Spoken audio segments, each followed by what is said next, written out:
Gold, trusted gold buyers. మీరు తాకట్టు పెట్టిన బంగారాన్ని విడిపించి ఈ రోజు ఉన్న మార్కెట్ ధరకు కొనబడను. అంటే కేవలం యాక్చువల్గా వాళ్ళు పరిపాలించింది 20 సంవత్సరాలు. దాని తర్వాత ఈస్ట్ ఇండియా కంపెనీ, దాని తర్వాత క్వీన్కి వెళ్ళిపోయింది. వాళ్ళు అడ్మినిస్ట్రేటివ్ రిఫార్మ్స్ తీసుకొచ్చి వెంటనే వాళ్ళు కూడా వదిలిపెట్టేయడం మొదలుపెట్టారు. అందుకనే 1908లో ఖిలాఫత్ మూవ్మెంట్ టర్కీది ఏదైతే ఉందో దాన్ని ఇండియాలో సపోర్ట్ చేసి 1857 ఎక్స్పీరియన్స్ తీసుకుని హిందూ ముస్లిమ్స్ని విడగొట్టారు. సో ఎప్పుడైనా సరే ఈ ఇతిహాసం చాలా తేడా చేస్తుందండి. చైనాని ఎవరు తీలేరు, ఎందుకంటే వాళ్ళు ప్రపంచానికి మేము మధ్యలో ఉన్నాం, సెంటర్ అనుకుంటారు. ఇది అమెరికా ఈ ఇరాన్లో విషయంలో ఎప్పుడు తప్పు చేస్తోంది. సో 80 నుంచి చూశారు, 79లో కూడా ఫ్రాన్స్ నుంచి ఆయతుల్లా ఖొమైనీ వెనక్కి వచ్చారు. అప్పటి వరకు ఫ్రాన్స్లో ఉండేవారు ఆయన. దాని తర్వాత ఐఆర్జీసీ ఏర్పాటు చేసుకున్నారు, వాళ్ళు మెల్లమెల్లగా స్ట్రాంగ్గా ఉన్నారు. మూడో ఖొమైనీ హతం చేశారు వీళ్ళు, రెజీమ్ పడిపోలేదు. ఐఆర్జీసీకి ఇండిపెండెన్స్ పవర్స్ ఇచ్చారు, దానివల్ల ఇండిపెండెంట్ ఆపరేషన్స్ చేస్తున్నారు. ఇప్పుడు కర్గ్ ఐలాండ్ అంటారా, కర్గ్ ఐలాండ్ తీసుకుంటారు, దానికి ఏం పెద్ద ప్రాబ్లం లేదు. 31 expeditionary force, marine expeditionary force వాడితే అది వెంటనే తీసుకోవచ్చు, పెద్ద ఏం దీవేం కాదు అది. కానీ అది తీసుకున్నంత మాత్రాన్ని ఇరాన్ ఓడిపోతుందని కాదు. ఎందుకంటే ఇరాన్కి Central Asian republics, Azerbaijan, Armenia, అటు టర్కీ, సిరియా, వీటన్నిటితోటి లింక్స్ ఎలాగలో సర్వైవ్ అవుతారు. ఓకే, సర్వైవ్ అయ్యి మళ్ళీ ధీటుగా జవాబు ఇస్తారు. అంటే చైనా ఎట్టి పరిస్థితుల్లో మిలిటరీ సపోర్ట్ ఇస్తుంది, ఇంటెలిజెన్స్ కానివ్వండి, శాటిలైట్ ఇమేజరీ కానివ్వండి, మిసైల్స్లో లేటెస్ట్ టెక్నాలజీ కానివ్వండి. అటు రష్యా డ్రోన్స్ ఇస్తూనే ఉంటుంది, తర్వాత రష్యా S-400 కూడా ఆల్రెడీ సప్లై చేసింది. ఇంకా మిగతా ఎక్విప్మెంట్లు కూడా వస్తూనే ఉంటాయి, అందులో డౌట్ ఏమి. ఓకే, ఈ సపోర్ట్ అంతా ఉంటుంది. తర్వాత ఇంకోటి గమనించాలండి, ఈ ఆస్పెక్ట్ కవర్ చేసిన ఇతిహాసం మీకంటే ఆ స్ట్రాంగ్ యాంటీ అమెరికా ఎందుకు గెలవలేదు ఈ ఏరియాలో. రెండవది ఏంటంటే టర్కీని పడిపోతున్నప్పుడు 1921లో పడిపోయింది. సుల్తాన్ని తీసేసి డెమోక్రసీ తీసుకొచ్చారు. అయితే అక్కడ డెమోక్రసీ సక్సెస్ అవ్వట్లేదు ఇప్పుడు కూడా. ఇస్లాం కంట్రీస్లో డెమోక్రసీ జనరల్గా సక్సెస్ఫుల్ కాదు. 1935లో సౌదీ అరేబియాలో వీళ్ళు అమెరికా వాళ్ళు కింగ్డమ్ని తీసుకొచ్చారు. కింగ్డమ్ తీసుకొచ్చి వీళ్ళు సౌదీ అరేబియాని డామినేట్ చేయాలని చూశారు. ఎప్పుడైతే పెట్రో డాలర్ వచ్చిందో సౌదీ అరేబియా విపరీతంగా పెరిగింది, గణనీయంగా రిచ్ అయింది. దీనికి కౌంటర్గా షియా దేశం ఇరాన్ ఎప్పుడు ట్రై చేస్తోంది. ఇప్పుడు సౌదీ అరేబియాని నొక్కేయడానికి నిన్న మొన్న హౌతీస్ని వాడారు. సో ఇప్పుడు ఏమవుతుందంటే యాక్సిస్ ఆఫ్ రెసిస్టెన్స్ అన్నది ఒక గణనీయమైన షియా పవర్ తయారవుతుంది. ప్లస్ వాళ్ళు న్యూక్లియర్ వెపనైజేషన్కి దగ్గరలో ఉన్నారు. ఒకవేళ 5 ఏళ్ళు వీరవరం ఇచ్చినా కానీ 5 ఏళ్ల తర్వాత 2032 వాళ్ళు అణుబాంబు తయారు చేసుకుంటారు 100%, అందులో డౌటే లేదు. ఈ మధ్యన పాకిస్తాన్కి డబ్బులు లేకపోతే వీళ్ళు అమ్ముకుంటారు కూడా. సో ఈ నేపథ్యంలో వాళ్ళు ఏం చేశారంటే 2 సంవత్సరాల నుంచి ఆలోచిస్తున్నారు. అమెరికా ఇజ్రాయెల్ దాడి చేసే అవకాశాలు చాలా బలంగా ఉన్నాయి. ఎందుకంటే 2014 నుంచి నడుస్తూనే ఉంది. 2016లో ప్రిలిమినరీ టాక్స్ అయ్యి ఒబామా గారు అగ్రిమెంట్ చేయడం జరిగింది. అంటే IAEA కంట్రోల్స్ ఉంటాయి న్యూక్లియర్ పవర్ మీద అని ఉంది. కానీ వీళ్ళు సైలెంట్గా అండర్ గ్రౌండ్ ప్రిపేర్ చేసుకుంటున్నారు. అందులోనే భాగం కింద హార్ముజ్ జలసంధిని మన క్లిష్టతరం చేయొచ్చని వీళ్ళు ఎన్నుకున్నారు. ఇప్పుడు దాని గురించి వాళ్ళు వదలట్లేదు. ఎస్, దానిలో 9 to 10 బిలియన్ల డాలర్ల యాన్యువల్ ఇన్కమ్ కూడా కనిపిస్తుంది, అదొకటండి. తర్వాత ఏంటంటే దీన్ని రాజకీయంగా ఇంటర్నేషనల్గా పావు కింద వాడుకోవడానికి వాళ్ళకి దొరికింది. ఇంకా నెక్స్ట్ ఇంకోటి ఉంది, హౌతీస్ డామినేషన్లో Red Sea and Suez Canal ఉన్నాయి. ఇది కూడా క్లోజ్ చేస్తే 40% ట్రేడ్ ఆఫ్ ది వరల్డ్ అయిపోతుంది. ప్రపంచం అంతా ఇన్ఫ్లేషన్ వస్తుంది. దీనితోటి మిగతా కంట్రీస్ అన్ని ఇన్వాల్వ్ అవుతాయి. యూకే ఇన్వాల్వ్ అవుతుంది, ఫ్రాన్స్ ఇన్వాల్వ్ అవుతుంది, జర్మనీ ఆర్మ్ ఫోర్సెస్ని పంపిస్తుంది, స్పెయిన్ పంపించనని చెప్పేసింది, ఇటలీ పంపించనని చెప్పేసింది, పోర్తుగాల్ బహుశా చేయొచ్చు, గ్రీస్, గ్రీస్కి పడదు. సో ఇరాన్కి టర్కీకి కొంచెం సత్సంబంధాలు మెలుకుంటున్నాయి కాబట్టి దానికి, అంటే టర్కీ ఏంటంటే యాంటీ ఇజ్రాయెల్ కాబట్టి ఇరాన్కి దగ్గర అవుతుంది. కానీ స్వతంత్రంగా వాళ్ళే ఇంకా క్యాలిఫ్ అవ్వాలని చూస్తున్నారు. అయితే ఇక్కడ గ్రాండ్ అయతుల్లా ఖమేనీ ఎవరైతే ఉన్నారో వీళ్ళు డామినెన్స్కి వస్తే మొత్తం ఇస్లాం అందరికీ క్యాలిఫియన్ అవుతాడు, డామినెంట్ ఫోర్స్ కింద. ఓకే, సో అందుకని చెప్పి వీళ్ళకి హౌతీ కార్డు ఒకటి ఉంది. ఆ హౌతీ కార్డు వీళ్ళు రెడ్ సీలో వాడారంటే సూయజ్ కెనాల్ కూడా క్లోజ్ అయిపోతుంది. సో ఆ బలాలు చూసుకుని ఇరాన్ ఇలా ప్రవర్తిస్తుంది. ఓకే సార్, ఇప్పుడు ఈ కిడ్నాప్ విషయం మళ్ళీ ఒకసారి ప్రస్తావిస్తే 100 మందిని కిడ్నాప్ చేసేసారు అనుకోండి, ఏంటి అప్పుడు పరిస్థితి? ట్రంప్ తప్పనిసరిగా ఏం చేస్తాడు? ట్రంప్ ఏం చేస్తాడు? ఆపరేషన్స్ లాంచ్ చేస్తారు. మెరీన్ ఎక్స్పెడిషనరీ ఫోర్స్ సముద్రం ద్వారా వెళ్తుంది. పారామిలిటరీ ఫోర్సెస్ అన్ని కంబైన్డ్ ఇప్పుడు యాక్చువల్గా ఈ 1980 తర్వాతే యుఎస్ స్పెషల్ ఫోర్సెస్ కమాండ్ ఒకటి ఏర్పాటు చేశారు. మన ఇండియాలో ఇంకా అటువంటిది లేదు. స్ట్రాటజిక్ ఫోర్సెస్ ఉన్నాయి కానీ స్పెషల్ ఫోర్సెస్ కమాండ్ లేదు మనకి. స్పెషల్ ఫోర్సెస్ బ్రిగేడ్ ఉంది, స్పెషల్ ఫోర్సెస్ కమాండ్ లేదు మనకి. అది తర్వాత తయారు చేశారు. కోఆర్డినేషన్ ఎయిర్ ఫోర్సు, నేవీ, ఆర్మీకి మధ్యలో కోఆర్డినేషన్ పెట్టి స్పెషల్ ఆపరేషన్స్ ప్లానింగ్ చేసి ఎగ్జిక్యూట్ ఎలా చేయాలన్నది అప్పుడు చేశారు. ఆ కమాండ్ను వాడి ఆల్రెడీ బహ్రెయిన్లో 5th ఫ్లీట్ ఉంటుంది వీళ్ళది. దీన్ని అన్ని వాడి తీసుకోగలరు, వీళ్ళందరినీ రిలీజ్ చేయగలిగే కెపాసిటీ ఉంది. అయితే వీళ్ళు మధ్యలో రష్యాలో అప్పుడు 1917లో బోల్షెవిక్ రెవల్యూషన్లో మొత్తం జార్ ఫ్యామిలీని అంతా ఓ చోట పెట్టి చంపేసినప్పుడు వీళ్ళు ముల్లాలు అంత కోపిస్టులు అనుకుందాం, అది కూడా చేసే అవకాశాలు ఉంటాయి. కానీ ఏంటంటే వీళ్ళు దాన్ని లేవరేజ్ కింద, ఫైనాన్షియల్ లేవరేజ్ కింద వాడతారు.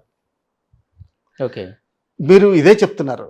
వాళ్ళ ప్రెసిడెంట్ ముస్తఫా ఖమేనీ రిలీజ్ చేసిన స్టేట్మెంట్లో ట్రంప్ తర్వాత 23 అని ఓ లిస్ట్ వస్తుంది, కానీ అది 30 పైగా ఉంటుంది. ఆ లిస్టులో ఉన్న వాళ్ళని ఎవరినైనా సరే మేము హతమందించడానికి ఆల్రెడీ ప్లాన్స్ చేస్తున్నాం, ఎగ్జిక్యూషన్ కోసం వెయిట్ చేస్తున్నాం అంటే దాంతో ఆయన ప్రేరణ ఇచ్చారు. ఎవరికి? ఇండివిజువల్గా లోన్ వుల్ఫ్ అటాక్స్కి. అంటే ఇరాన్ తోటి ఏ సంబంధం లేకుండా ఎక్కడో పుస్తకాల్లో చదివి అమెరికా మీద కోపం తెచ్చుకుని ఒక కత్తి తీసుకునో, లేకపోతే ఎయిర్పోర్ట్లో పొడవడమో, లేకపోతే ఏదో చిన్న ఎక్స్ప్లోజివ్ తీసుకుని, లేకపోతే ఒక వెపన్ ఓపెన్గా దొరికే వెపన్ తీసుకుని ఫైర్ చేసే అంత లోన్ వుల్ఫ్ అటాక్స్ అంటారు. ఇటువంటి లోన్ వుల్ఫ్ అటాక్స్కి ఆయన ప్రేరణ ఇచ్చారు ఆల్రెడీ. అంటే దీన్ని బట్టి దాడి చేసే అవకాశాలు ఇంకా ఎక్కువ పెరిగినాయి. అది కూడా ఉందండి. చాలా కష్టమైన పరిస్థితే ఉంటుందండి. అంటే ఒకటి చూసుకోవాలండి. ఇప్పుడు ఇజ్రాయెల్ 1917లో బ్రిటిష్ తెలివి వల్ల, అంటే వాళ్ళు నక్కగుంట తెలివి వల్ల తయారైంది, అందులో డౌట్ ఏం లేదు. అంతకుముందు ఫిలిస్టీన్స్ అని టర్కిష్ కింగ్డమ్లో కూడా ఉండేవారు. వాళ్ళు మన దేశంలో మార్వాడీస్ ఎలాగ ఉంటారో, ఇప్పుడు అదానీ, అంబానీ లాగా వీళ్ళ total dominant Gujarat, Rajasthan plus half Bombay community, అలాగే అప్పుడు కూడా ఉండేవారు జూస్. కానీ వీళ్ళు మనీ లెండర్స్ కింద ఉండేవారు. అప్పుడే బ్యాంకింగ్ సిస్టమ్ ఇవన్నీ చేసేవారు. వీళ్ళు అగ్రికల్చర్ తక్కువ చేసేవారు. Merchants or business man.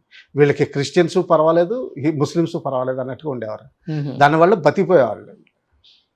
ఒక సైడ్ సో టర్కిష్ వాళ్ళకి ఫైనాన్స్ చేత కాదు కాబట్టి టర్కిష్ ఎంపరర్స్కి ఈ జ్యూస్ని వాడుకునేవారు. వీళ్ళు ఇప్పుడు సెపరేట్ దేశం చేసి ప్యాలెస్టైన్స్కి లోకల్ లేకుండా చేస్తే ఎలా ఉంటుందండి? బాగోదు. I'm not for Palestine as such. అంటే నేను ఏదో ప్యాలెస్టైన్ సింపథైజర్ కాదు.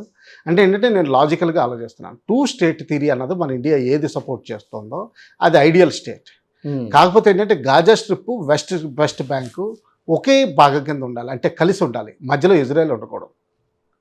ఏదర్ అవసరం వస్తే ఒక టనెల్ కట్టేసి దానిలో కింద ఒక 2-3 కిలోమీటర్ల ప్యాసేజ్ ఇచ్చి ఓపెన్ చేసేయండి దాన్ని.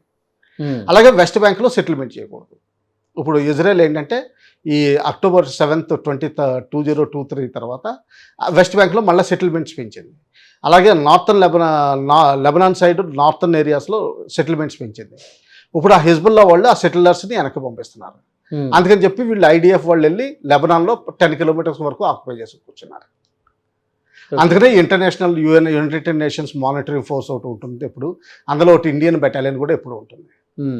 వీళ్ళు ఆ 10 కిలోమీటర్స్ ఏదైతే ఇజ్రాయెల్ లెబనాన్లో ఆక్యుపై చేసిందో దానిలో సీజ్ ఫైర్ మానిటర్ చేస్తూ ఉంటారు. నేననేది ఏంటంటే అబ్రహాం అకార్డ్స్లో ముందర వీళ్ళు ఒప్పుకోవాల్సిందే. అసర్ అరాఫత్తో ఒప్పుకుని వాళ్ళు శాంతికి వచ్చారు. వీళ్ళు మధ్యలో ఈ షియా రూల్డ్ ఇరాన్ ఏం చేసిందంటే ఈ హజ్బుల్లాని రెచ్చగొట్టి వాళ్ళ ద్వారా హమాస్ని రెచ్చగొట్టి ఇప్పుడు హౌతీస్ని రెచ్చగొట్టి సౌదీ అరేబియాకి అగెనిస్ట్గా మిడిల్ ఈస్ట్లో ప్రాచ్య దేశాల్లో ఆధిపత్యం సంపాదించాలని చూస్తుంది. సో ఒక్కటే మార్గం అండి, ఇంకా అమెరికాకి రెజీమ్ చేంజ్ తప్పదు. ఇప్పుడు ఈసారి అటువంటిది ఏదైనా జరిగితే రెజీమ్ చేంజ్ చేసి పడేస్తారు. అవసరం వస్తే టాక్టికల్ న్యూక్లియర్ వెపన్స్ కూడా టెహ్రాన్ పరిసర ప్రాంతాల్లో వాడతారని నా అభిప్రాయం. అణుబాంబులు టాక్టికల్ అంటే ఏంటంటే 2 కిలోటన్ కంటే కింద తక్కువ ఉన్నది. అంటే ఇప్పుడు హిరోషిమా నాగసాకి మీద వాడింది 15 కిలోటన్స్. ఇది జస్ట్ 2. ఇది 2. అంటే ఏరియా చాలా తగ్గిపోతుంది. ఓకే. దాని తర్వాత ఏంటంటే ఇదంతా డెజర్ట్ ఏరియాలో ఎక్కువ వాడతారు. అంటే ఏంటంటే నీటిలో కలుషితం అయ్యే, ఇప్పుడు మన జమ్మూ కాశ్మీర్లో ఎందుకు వాడదంటే పాకిస్తాన్ మొత్తం ఇందస్ వాటర్లు ఈ 6 నదులు కలుషితం అయిపోతాయి, అవన్నీ పాకిస్తాన్కే వెళ్తాయి. అందుకని అక్కడ వాడదు. ఓన్లీ ఫిరోజ్పూర్ సౌత్లో వాడుతుంది, లేకపోతే లోపలికి వచ్చి వాడాలి.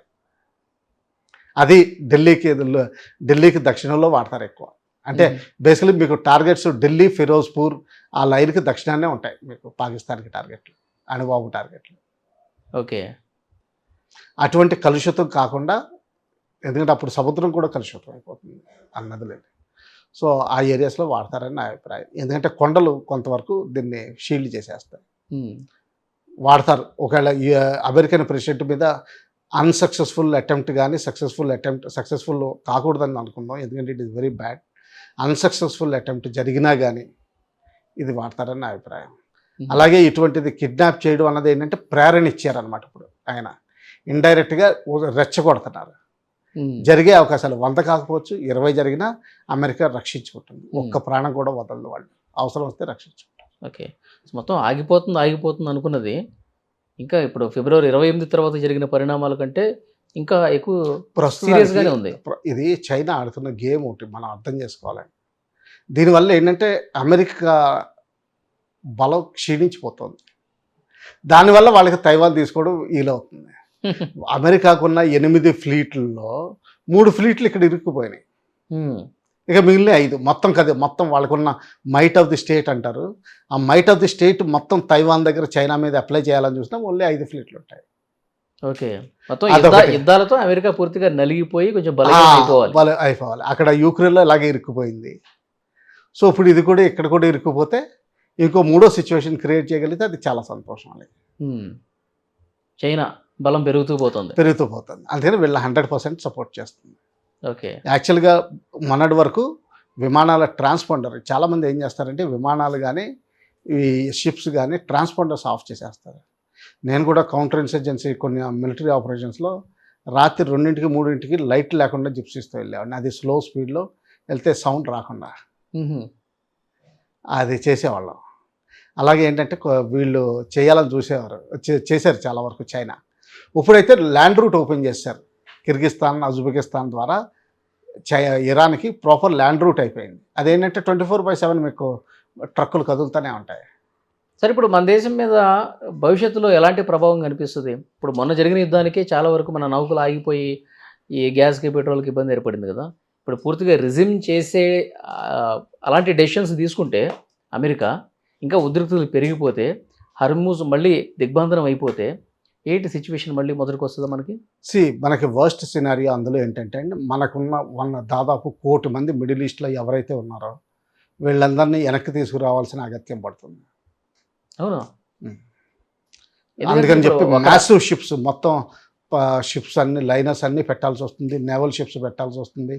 ఆఖరికి గుజరాత్ నుంచి లాంచ్లు అవి కూడా పట్టుకెళ్లాల్సి వస్తుంది. అంటే మన వాళ్ళందరినీ మనం తీసుకొచ్చే వాళ్ళు ఆగాలి కదా, యుద్ధం చేయకుండా. సో క్యాజువాలిటీస్ ఉంటాయండి, అందులో డౌటే లేదు. కొలెటరల్ డ్యామేజ్ విపరీతంగా ఉంటుంది అనుకుంటున్నాను. ఎందుకంటే ఇప్పటి వరకు వీళ్ళు అమెరికన్ టార్గెట్స్ని చేస్తున్నారు కానీ దాని కొలెటరల్ డ్యామేజ్, ఎందుకంటే పక్కన ఒక 100 మీటర్స్ ఎర్రర్ వచ్చినా కానీ మీకు మొన్నటి వరకు అదేంటది మోస్ట్ ఫేమస్ బుర్జ్ బిల్డింగ్, దాని పక్కన పడితే బుర్జ్ బిల్డింగ్ పడిపోతుందని భయపెట్టారు మీడియా వాళ్ళు. అంటే ఏంటంటే కొలెటరల్ డ్యామేజ్ విపరీతంగా ఉంటుంది. అలాగే అమెరికా చేసిన దాంట్లో నిన్న ఒక వికలాంగుల స్కూల్ మీద చేశారని చెప్పి రిపోర్ట్స్ వస్తున్నాయి. అంతకుముందు 184, 188 మంది గర్ల్స్ స్కూల్లో గర్ల్స్ చనిపోయారని చెప్పి చెప్తున్నారు. దాన్ని చాలా యాక్చువల్గా వాళ్ళు దాని బ్యాక్గ్రౌండ్లో చాలా విపరీతంగా వాడుతున్నారు. ఆ స్కూల్ బొమ్మ పెట్టి ఇది పెట్టి పిల్లల బొమ్మలు పెట్టి. సో సైకలాజికల్ వార్ఫేర్కి ఇది చాలా అనువుగా ఉంటుంది, కొలెటరల్ డ్యామేజ్ ఉంటుంది. ఇంకా నెక్స్ట్ వస్తారా, ఫెర్టిలైజర్స్ మన దేశంలో తగ్గిపోతాయి. కొంతవరకు గ్యాస్ మనం ఓన్ ప్రొడక్షన్ పెంచాం.